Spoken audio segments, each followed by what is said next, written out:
umaga kay ganda na naman mga best. Ako ay babangon para sa hamon. At magsain po ako. Bago ko po magsain ay papakita ko po muna sa inyo ang nasa labas ng kwarto ko. Yan. Ang ganda ng view kasi nasa bukid po ako. Kagabi lang po ako nakaarating. Ayan, papasok po ako ulit at yung kumot ilalagay ko sa may unan. Ayan.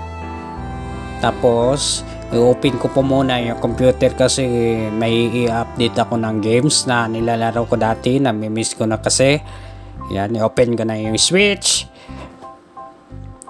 Tapos i-open ko muna yung ilaw kasi madilim. Ayan, i-open ko na yung PCU, i-on ko na. Ayan. Iwan ko po muna yung computer ko habang nagbo-boot up at papatayin ko yung ilaw, then lalabas na ako at bababa kasi magsaing na ako. Kukunin ko lang yung rice cooker at lalagyan ko ng bigas. Ayan, ginawa ko yung rice cooker. Babalik po ako doon sa kwarto ko. Ayan. Yan yung aso kong mabait at cute. Sa sobrang bait, kinain yung lahat yung tinapay ko. Ayan, papasok na ako, lalagyan ko ng bigas. Ayan. Yan na po yung bigas ko. Lalagyan na. At lalagyan ng tubig. Yan. Yan, ginit po ako ng tubig. At itatapon ko lang po yung laman yan. Then, nilagyan ko na po yan ng tubig. Tapos yung bigas ko ay hinugasan ko na.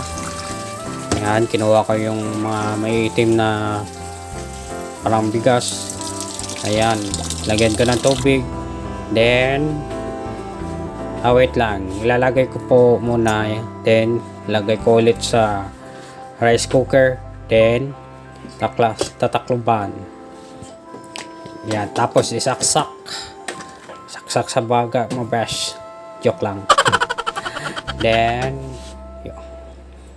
ilagay ko na sa cook. Punta muna ako sa computer ko. Bago pa lang yan na open pala. Then, pupunta po ako sa games na nilalaro ko. Ayan. Sobrang miss ko. Sinilip ko po muna yung mga skin yan kung nandyan pa ba. Nandyan pa pala. Complete pa yung mga skin ko. Mga arcana. Ayan. Ayan, nalabas po muna ako. Ayan guys, bababa po muna tayo. At magdandahan, baka mahulog po tayo sa iba. Joke lang. Sagnanan pala. At titignan ko natin yung kanin natin kung luto na. Yan, goods na goods. Then titignan din natin yung ulam natin, paksyo na niluto ko kagabi lang. Then kukunin po natin yung kutsara din. Kukuha po tayo ng kanin. Ayan. Yan, nalagyan na po natin na yung kanin, yung plato natin. Then, isang kutsara lang. For today's video ay mag-diet po muna tayo. Try lang. Yan, pupunta po tayo doon sa ulam. Then, nakulangan po tayo ng kanin. Nabitin po tayo. Then, kumuha ulit. At yun na yung kanin. Tapos yung view, kita na. Ayan, kasta na. Ready to eat. Then yun lang.